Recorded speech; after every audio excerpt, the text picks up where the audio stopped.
Sir bill. Bill ഞാൻ ചോദിച്ചില്ലല്ലോ. ഇവിടെ ചോദിക്കാതെ കൊടുക്കുന്ന ഓരോ സാധനം ബില്ല. ഞാൻ ആരാണെന്ന് അറിയോ? എനിക്കറിയില്ല. പുറത്താരെങ്കിലും ചോദിച്ചു നോക്ക്. കളിക്കാൻ സാറി ബില്ലൊന്നും. ആ സാറിന് ബില്ല് കൊടുക്കണ്ട. ഇദ്ദേഹം ഈ വാർഡിലെ കൗൺസിലറാ, സെബാസ്റ്റ്യൻ കുഴുവേലി.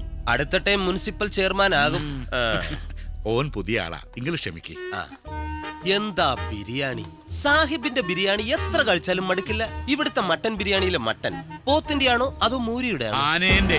എടോ കുഴുവേലി, 6 മാസത്തിന് താഴെ പ്രായമുള്ള ഇളം ആട്ടിൻകുട്ടിന്റെ ഇറച്ചിയാണ് നമ്മുടെ ബിരിയാണിന്റെ രഹസ്യം.